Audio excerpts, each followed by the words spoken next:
Hello, it's time for another Business Analysis Live. I'm Susan Moore, Certified Business Analysis Professional here at IIBA. And I'm Scott Bennett. I'm the Manager of Business Analysis here at the International Institute of Business Analysis.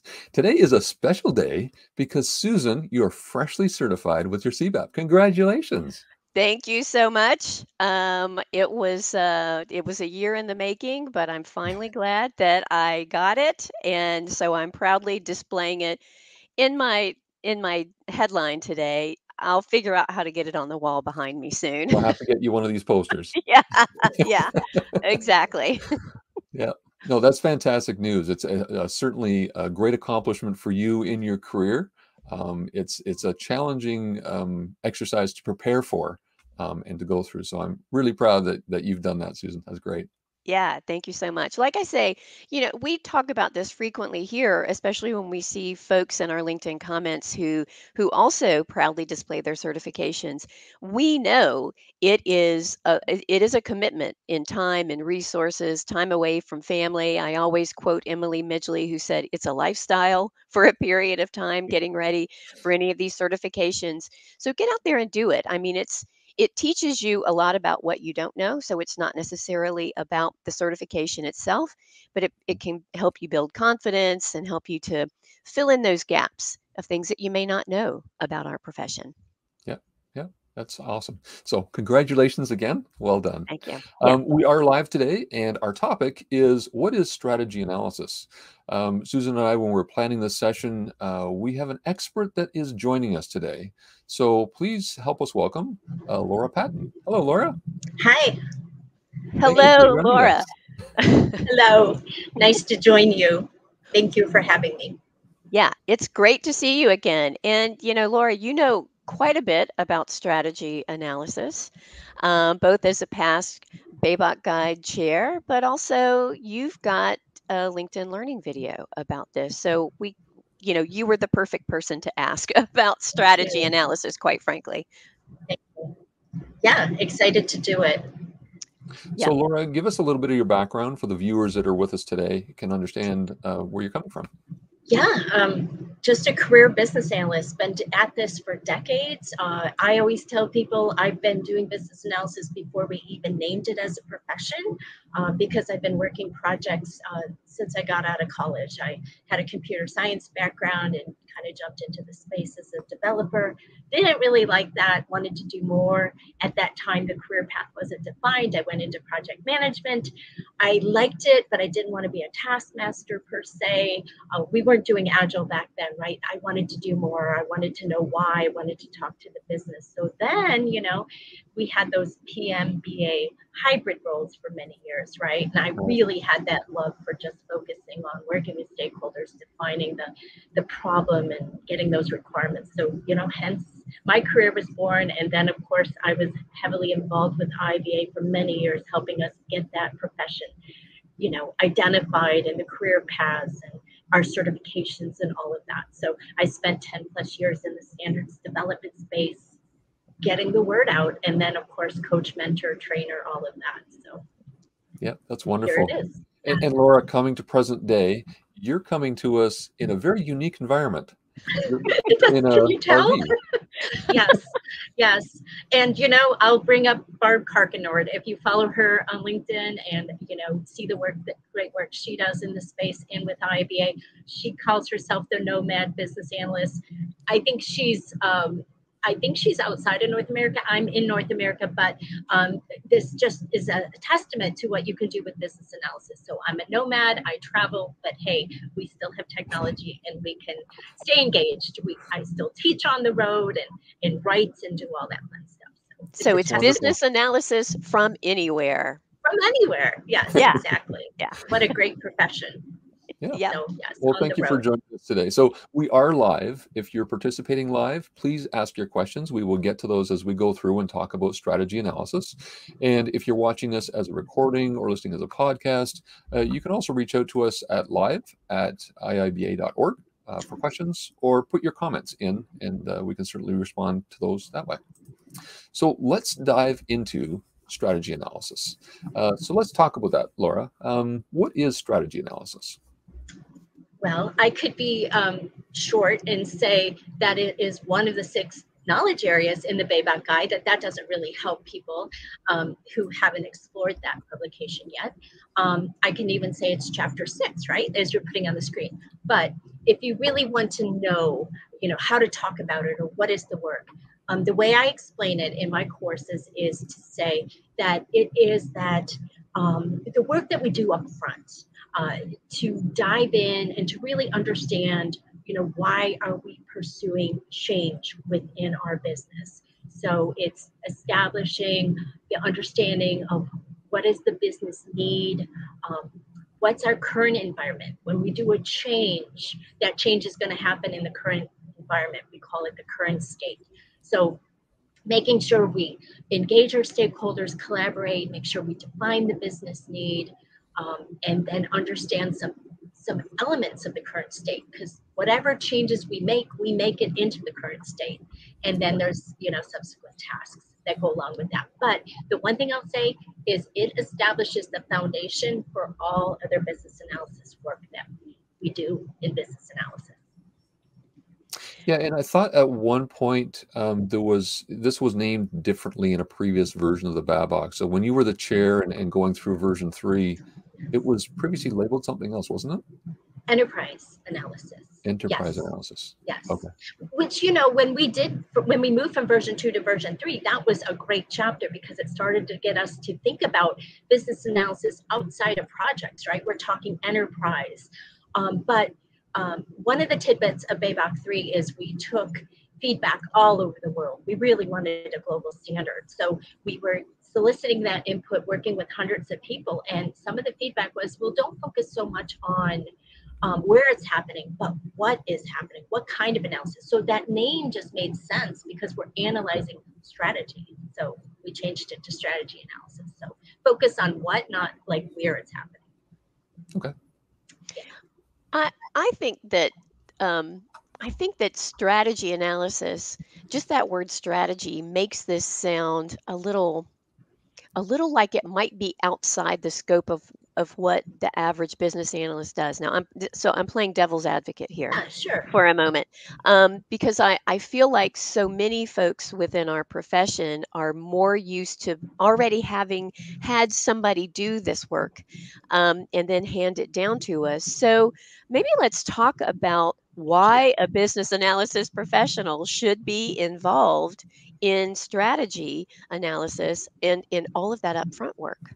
Sure. Well, there's a couple pieces to that, and I'll try not to be too long-winded, but a lot of times I'm going to say lazy, not to be negative, but we don't inquire. And so it's not done. We just make assumptions. Like a lot of the organizations are like, get to doing the requirements. That's the real work.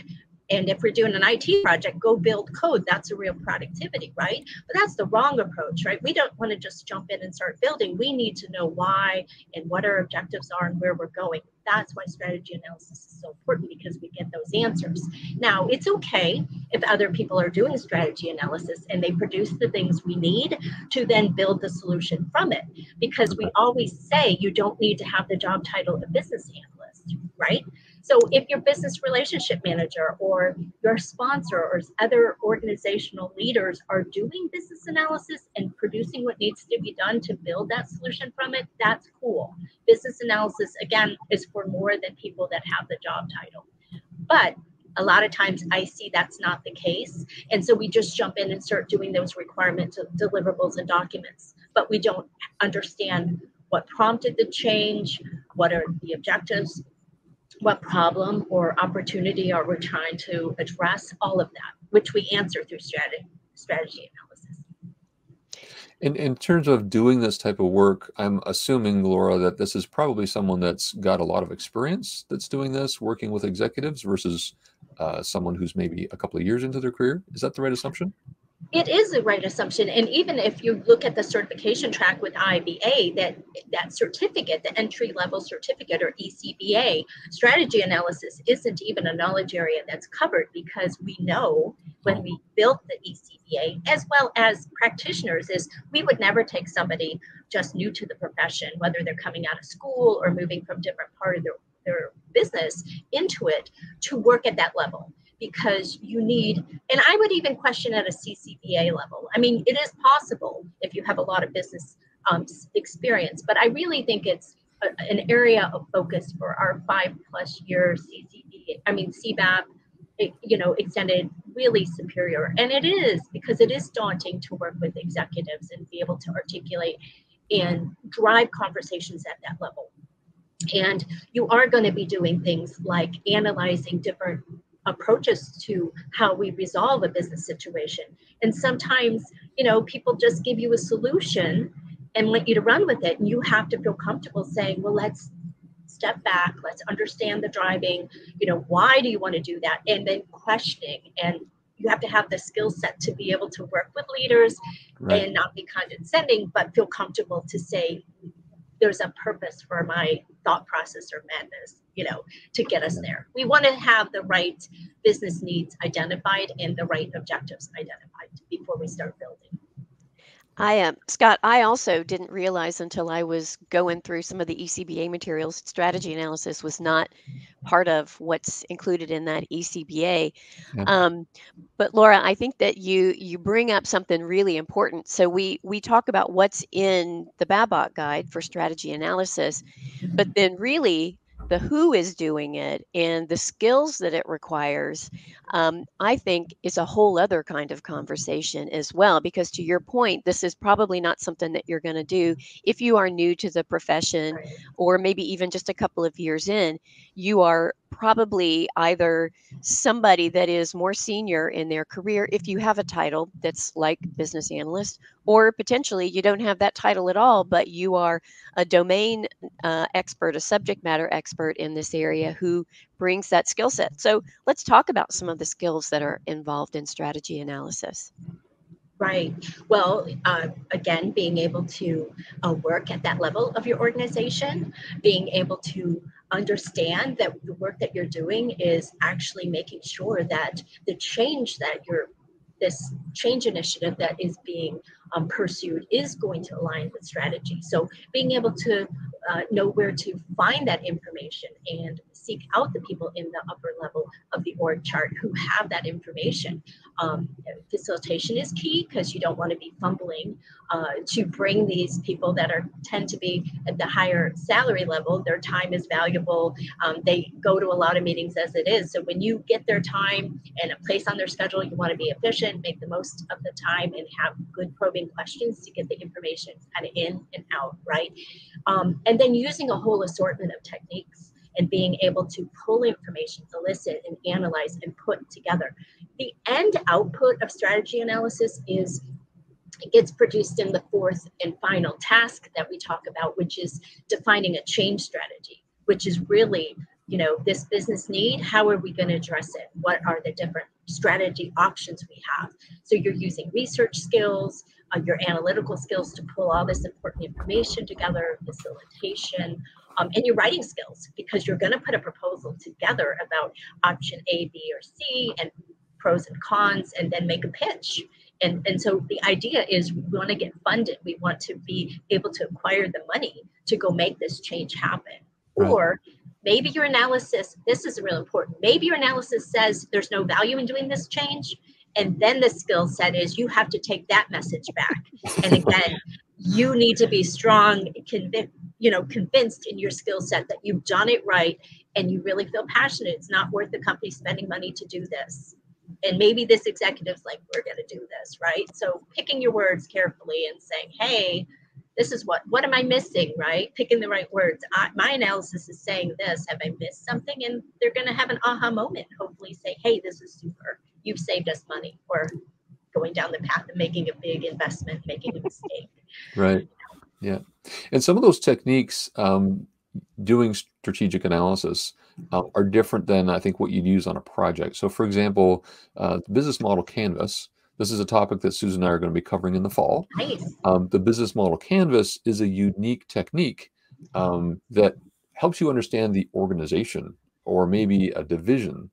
So what other types of techniques would be used in strategy analysis? So you're correct. In Business Model Canvas, that entire template is a tool that we can use in a workshop in filling it in with our SMEs and our stakeholders and our leaders, and we're pulling that information out. So perfect. I'm glad you're going to explore that. SWOT analysis is another technique where if you understand what SWOT stands for, you're looking at the strengths and the weaknesses and the opportunities and threats surrounding your enterprise. And so you're going to use that as a tool. But I'm going to step back and say, Scott, there are techniques unique to strategy analysis, but I mean, you're talking to people, right? And so when you go to elicitation and collaboration, anything to do with eliciting and collaborating comes into play. So whether you're interviewing or doing focus groups or doing surveys or workshops, even document analysis where you're going through existing models and process flows to learn the current state, all of that elicitation, all of those techniques are super valuable. And there's so many techniques. And again, if you want more information, the Baybound Guide outlines a host of them. If you're pursuing a change that's a problem, then you have your root cause analysis. If you're looking at capabilities, adding new capabilities, then you have your capability analysis, because that helps us look at current state, future state capabilities. So it's on and on. I mean, there's so many techniques that are so applicable in this knowledge area. So. Yeah, and I think to remember here is that it's not about requirements at this stage. You are not trying to define how something is going to be implemented. You are really just trying to understand the nature of what is the problem that we're trying to solve. And there's a lot of techniques that you can use in order to help you model and collect information. So those are the techniques that you want to focus on. Yes, and I will just add one more thing. A lot of what we do is problem solving. Like there's a problem, we're going to do a change to fix it. But don't underestimate the value of opportunities, because That's right. I talk more about the situation when I'm in strategy analysis, because that business situation can be solve this problem or take advantage of this opportunity. So we have a capability we want to exploit. Where there's a new technology we want to exploit. There's a new market segment we want to go after, right? So a lot of the stuff that you can use business analysis for can make your company more efficient, address quality issues. It's not, well, quality issues would be a problem. Like the point is, I'm real careful to not teach it to just be on the problem side, although we spend a lot of time in the problem space. Yeah, we really do. And I think that's a great reminder. And I feel like when we also talked about what is business analysis with you a couple of months ago, you also reminded me, Susan, it's also about opportunities. And that's really, that is a really important part of what we do. And so again, I think it does take a more senior kind of a professional in this space to think less about the way things are and the problems you're trying to solve, and then have a focus on what are the opportunities that we are not taking advantage of that could help us to Right. be more efficient, reduce risk, on and on and on. It is a different lens. Yeah, definitely. So Laura, have you in practice in this, or people that you've talked to, ever encountered a group that says, oh, we don't need to do a current state analysis, we just need to look at what the opportunities are and what to tackle?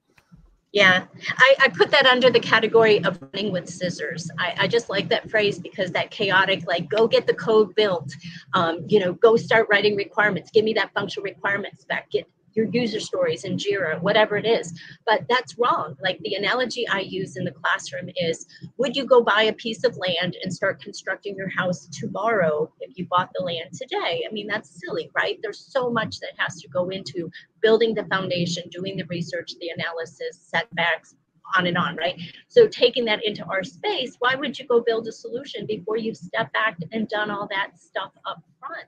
And it's super critical. So if they want to do that, it's like shooting darts at a dartboard. Like there's a chance you'll hit the bullseye, but there's a bigger chance when you look at the size of that dartboard and the size of the center of that dartboard, how many opportunities there are to build the wrong thing or to hit outside of the bullseye. So we don't want to take those risks. I mean, there's limited resources of people and money and time. So we want to be targeted. We want to know that the direction we're going, why we're being there, and what we're trying to achieve. And so if you skip the foundation of understanding all that, which we get out of strategy analysis, it's like shooting darts. You don't want to do that. You want You know, don't run with scissors. Don't like try to think you're saving time, because rework or failed projects isn't saving time and money. So do the upfront work. So yes, they will think that. It's never a winning solution. Never. I've been doing that for decades. Yeah, it really is, you know, and I attribute it to taking a trip, right? So if I were going to take a trip somewhere, I need to know where I'm starting from in order to plan that trip. Yes, So I may know that exactly. I want to go to Italy, but I have to know where I am so that I can plan that travel. And I think some of what I've experienced is that many times leaders understand current state to be a phase of the process instead of like, no, it's just analysis that I do. It could be a 4-hour activity, it could be a one week activity, but I'm doing some other stuff along with it. So we're not just doing these pieces as phases. I think that's also some of the pushback. If I could just quickly add on, I was going to say, because maybe people listening today will be like, well, my organization doesn't do strategy analysis, but how lowly BA do I teach them that this is good practice, right? So what I always say is focus on the outcomes of strategy analysis, or those deliverables or outputs that we get. And in the first task, we talk about defining the business need. So then go back and say, well, do I really want to start building a solution if I don't understand the business need, the driver? And the outputs or outcomes of task 2 is, you know, understanding the context and understanding the strategic drivers and the objectives. So then you step back and say, do I really want to go build this if I don't know what our target is? Right? So taking it from, you know, look at what you get from strategy analysis, and then ask the leaders, well, do I really want to go do this if I don't have change strategy, the outcome of the 4th task? Do I really want to go run and build this if I don't have a plan? I mean, the answer is always no, right? But maybe you can sell it that way. So these are good. So if you are listening in today, these are some great comments, great things to have in your back pocket, so that if you experience this question, because you will, it's great to have some of these answers when those leaders say, yeah, we don't need to do current state or any of that. We're just going to go build something and see how it works. For sure. So let's see. All right. We are getting questions. Hooray. And so I've been flagging them. Also, just a reminder. So if you have a question, put that in LinkedIn. We are going to into the comments section. We're going to take some questions. Okie dokie. So here Okay. is the first one. Now, this is just a LinkedIn user. Would you say that strategy analysis would come before business analysis, planning, and monitoring? Okay, a couple things. I think, yes, I think that you're not, most of the stuff that we do in planning and the outputs that we're producing are helping us on the initiative itself, right? The change initiative. Once we know we're moving forward, then we're planning, you know, elicitation and analysis and traceability and stuff like that. We could do a little planning up front, maybe for how we want to tackle strategy analysis. So I wouldn't say it's a definite yes or no. But the majority of what we're planning in business analysis, planning, and monitoring is typically the tactical piece of what I refer to, of, you know, when we get into the detailed requirements. But we work really hard when we wrote the backlog, and when we teach it, it's not a sequential process. And in chapter 1, I don't know if it's 1-4, whatever the figure is, we have like that little context diagram where we show all the knowledge areas in the inputs and outputs to try to emphasize that business analysis is iterative. So we don't like folks to think about our knowledge areas as sequential, which, you know, I want to be careful when I answer that question. But, you know, I did legitimately say it is really the starting point for all the business analysis. So there is some sequence introduced. But if you go back to the image figure, I think 1.4, it's iterative. So it's not one and done in strategy analysis. We produce these models, but we keep going back. Do I have the right scope? Did I make the right assumptions? Are we going down, you know, and again, we're doing initiatives within a dynamic environment of our enterprise that changes. So not everything we said in June may still be relevant in August. We always have to keep going back. So it's kind of long-winded answering it, that yes and no. Yes and no. A lot of planning is for the tactical piece, but you can use planning for strategy Yeah, Laura, as you're talking through this, I'm also thinking about data analytics. There's got to be so much data analytics that helps with the strategy analysis as well, in terms of bringing data forward to help make decisions rather than Yes, working on intuition, right? yes, And that idea of how do you communicate to your stakeholders in an effective way using storytelling techniques, so that I talk about it from a CBDA, a Certified Business Data Analytics perspective. yes. It's another skill that can certainly help through this. Yes, and of course, using that as part of your document analysis technique, because you're taking the information that you learn from analytics, and then how does that guide decision making? So as you're putting a pitch for solution A, B, or C, what is the data telling us? That's Right. kind of justifying this or not justifying why we make this change, right? If some executive thinks we need to do this change, but the data is telling us something different, we need to bring that together. Yeah. And I guess it's a good time to say we as analysts are not the decision maker.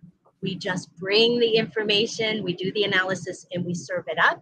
Ultimately, the leaders make those decisions, but we are the advisor, the trusted advisor, a competency we talk about in the BABOK. So it's important. And so analytics helps us justify or not justify some change. And I think because we aren't necessarily decision makers, I do think that we can have a lot of influence. That's another one of those underlying competencies that It really is. is important to the work that we do.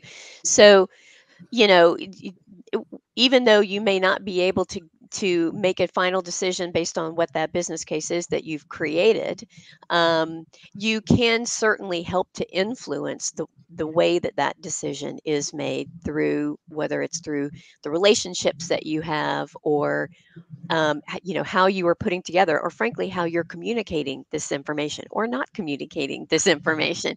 It can influence those outcomes. Right.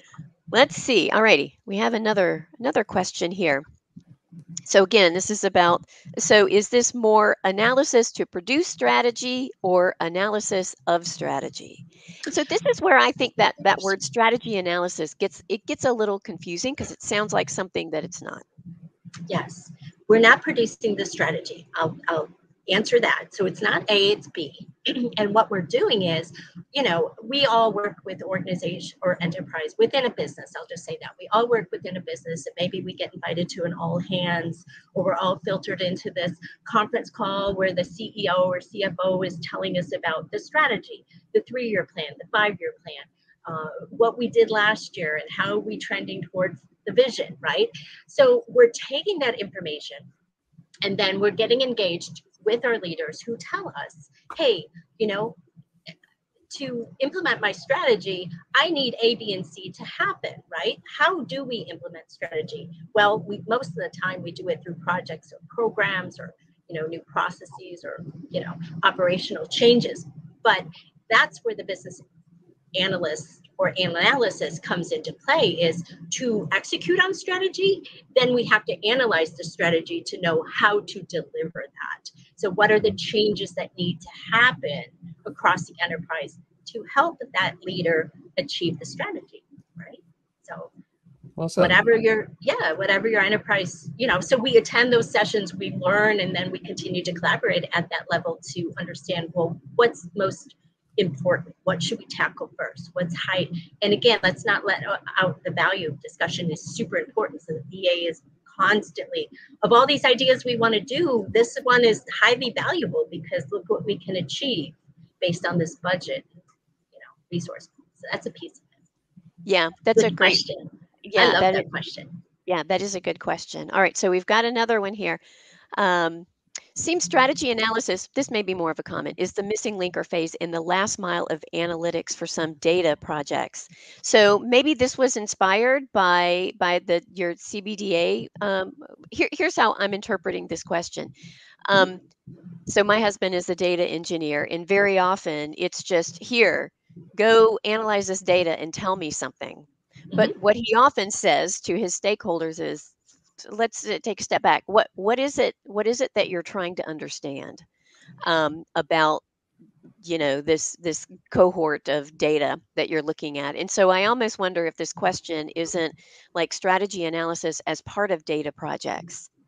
Yes, well, a part of any change initiative, whether it's a Yeah. data project, an IT project, whatever it is we're doing. So interesting enough, though, is you should get the publication that IIBA has on that helps you prepare for the CBDA certification. So I don't want to misname it, but whatever our business data analysis document is, because I worked on that.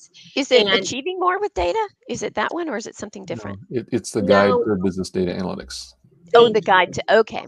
The guide, because before we had the guide, we had an introductory paper that we put out several years back, which was IBA's first attempt at explaining how business analysis is needed in analytics initiatives. And then we turned it into the guide. So the whole upfront piece of that talks about strategy and making that connection. You can't, just like you can't spend time and money building an IT project without understanding the why and where we're going. We don't do that with analytics either. You know, everything's about adding value. Where are we trying to get? What's the strategy? What's the objectives? And we need that guiding light for analytics work as well. And so it's talked about in that publication. And thank you, Scott, for helping me remember. I didn't want to misquote that. But it's an important piece because, you know, data analysis is it's a tool that we use to help guide decision making. But again, we can't make decisions unless we know the roadmap of where we're going and what we're trying to achieve. Yeah, the data analytics piece is not immune from strategy analysis. Correct. Yeah, So very observant, whoever put that statement yeah. out. So here is another. I keep picking folks whose names aren't showing up in LinkedIn today. But anyway, so this one, would you say there are certain metrics that you might take into consideration in strategy analysis? I really like this question. How should these metrics be monitored throughout the business and compared to strategy and monitored? So again, I think there's maybe a little confusion on the strategy analysis, but I do think it's a good question. Are there metrics that might be tied to this work that we're doing in strategy analysis? Yeah, so when we look at techniques, I think we included KPIs as a piece, as something that we Mhm. could analyze, right? We also have acceptance criteria listed as a technique. So yes, definitely. As we write these objectives for this change initiative, we have to make them measurable. We'll go back to Right. using the SMART acronym, right? So it's not just, oh, we want to improve time to delivery or we want to improve customer satisfaction, but you know what is measurable, what are the, you know, how do we know we're done, like how do we know what the measure is so we can come back and say we actually achieved what the decision makers, the sponsors, the senior executives wanted to achieve. So that's a very important piece of it. And I guess to tie it for our tactical BAs that are working day to day on projects, as you learn the technique of writing user stories and acceptance criteria at a project level or, you know, solution level, we can also write acceptance criteria up at this strategy level because we have to know what's acceptable. You know, I can give you solutions all day, but you know what really achieves your objectives, and we have to measure them. So metrics is a huge piece of that. Yeah. Yeah, that's a good point, Laura. One thing that we've done in our practice in the team that I manage for business analysis is as we're going through requirements, one of the things we always ask about is what are the reporting or data analytic needs? And that applies as much to a project as it does to strategy. So yeah, I think that's bang on.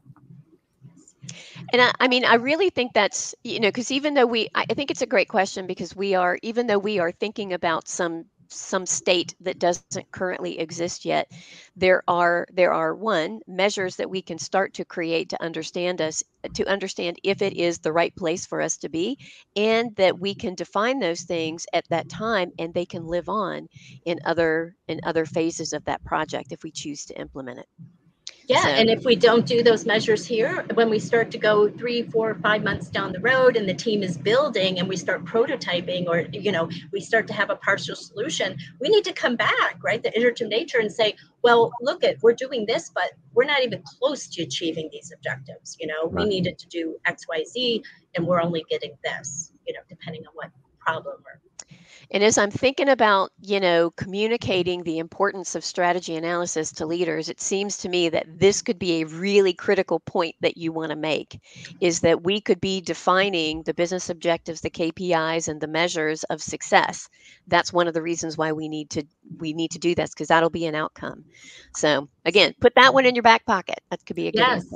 And also, you may not want to fund every change initiative. You need to have enough analysis to say some things are not, anybody can have an idea, but not everybody has great ideas, right? We want to do great ideas, not just the ideas. That's right. All right, so we've got a question here from Brianne. Hello, Brianne. I feel there are different outcomes from analysis done at each horizon. Now, I selected this because it talks about horizons, which comes from the Agile analysis. So in which strategy is at the top, then different outcomes are needed out of the initiative and delivery analysis. So it's not necessarily a question, but I thought maybe we do want to talk about this because one of the things that we started off with when we talked about what is strategy analysis, we used that term upfront work, and I'm sure for those Agile folks out there, they thought, oh no, we can't do that. We don't do that kind of work up front. So maybe let's talk about strategy analysis with regard to where it fits in Agile. And I think this is a great question. Well, whether we deliver waterfall, hybrid, or agile, we still need to know that what we're delivering is going to meet the business objectives. So regardless of delivery approach, you have to have these, you have to have had the discussions, the analysis, you have to have defined your objectives, your measurements. Let's step back to what I said in the beginning. What is the business need? What is the driver? What are the executives looking to achieve? And you know what? Sometimes we have so much change happening within an enterprise, or maybe a merger or an acquisition, or things that switch up the environment. So what we thought was where we needed to go or do in January 2023 is not what we're doing in July of 2023.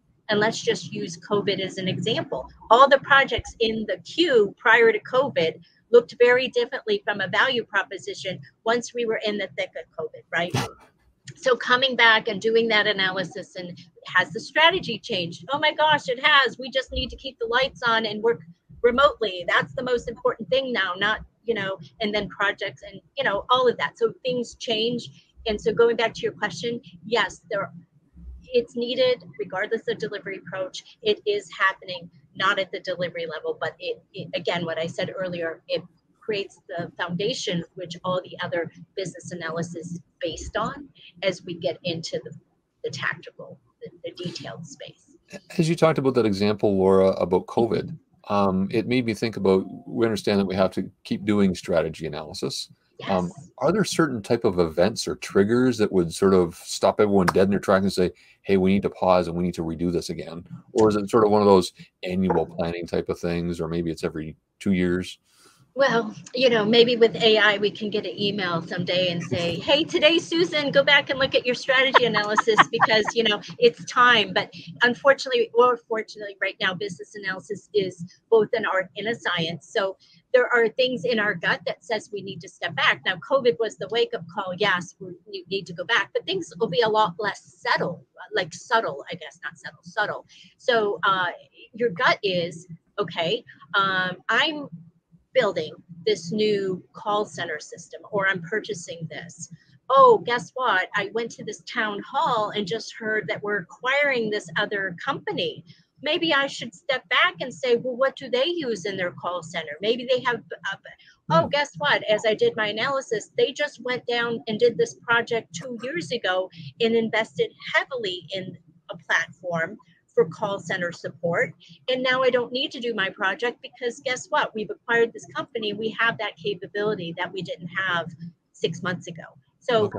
As that business analyst, you're thinking about staying connected about what's happening in the upper, tier, our strategy direction. Are there things internal or external to my environment that are driving me to come back and revisit my deliverables from strategy analysis? Could it change the direction we're going? And you bring that to the table because worker bees are just doing the work and not coming back. Yeah, and that example just I guess reinforces that you probably need someone at the senior level that's doing this type of work, because they need to have that broader view. When we're working on a large project, we might have blinders on in terms of what we're focused on. Right. But in the strategy space, you really do have to understand the landscape and the organization. Yeah, let's go back to, not being sequential. Stakeholder identification and analysis is really important on a project or in the tactical space. equally important at the strategy level. You have to keep Right. collaborating, staying engaged, managing the relationships, understanding what they're seeing and what they're learning and their decision making. So I don't know that an executive is necessarily going to call their VA and say, hey, this just happened, this might impact them. No, you're there as that strategy analyst to say, hey, I heard this in a town hall. Does it have ramifications for the things that we're doing?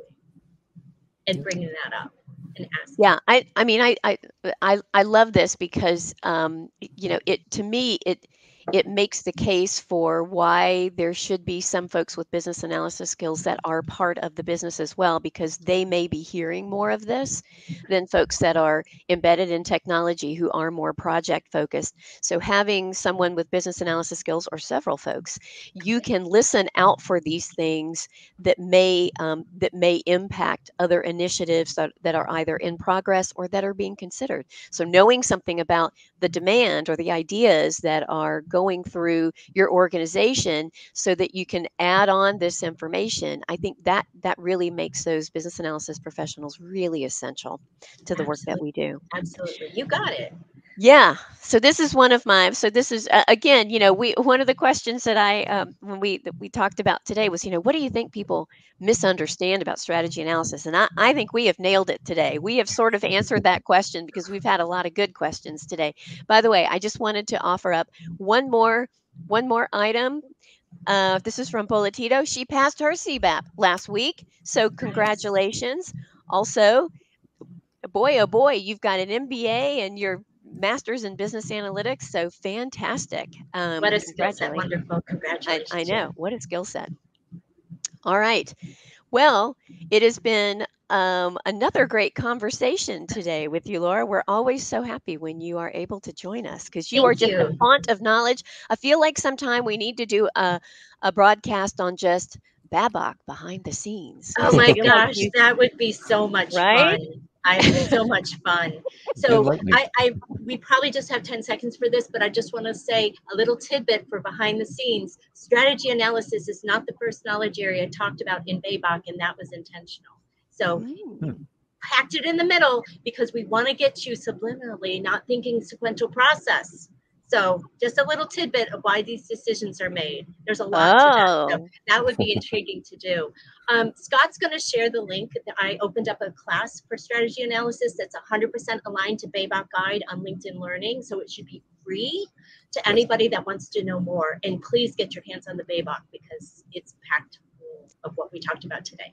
yeah, Yes, we're going to take absolutely. this recording and put it on YouTube, and that's where in the Okay. description we'll put the link there, Laura, so people can get to it. So if you're Yes. watching this live, it'll hit YouTube in about 4 business days. Yes. Yes. Yeah. Okay. Thank What you an guys Thank for you, offering. Laura. It's having been a me. wonderful Oh conversation. gosh. Yeah, thank you again. You're just gosh, I just love talking to you because it's always, I think, great conversation and it's really fun energy. So thank you. Thank you. I'm glad. All right, safe travels. All right, well, that is it for today. We'll be back in 2 weeks and we're going to be talking about solving the wrong problem. That sounds like something you don't want to do, right? Well, we have a guest, Cathelo Malinga. She's going to join us and she's going to be talking about exactly that. So we will see you 2 weeks from today. We'll see you there. Bye bye. If you enjoyed this video, please give it a thumbs up, and we'll leave another one right here for you to help you in your business analysis career. If you haven't subscribed to the IIBA YouTube channel yet, you can click over here and click on the bell icon to get notified every time we publish a brand new video.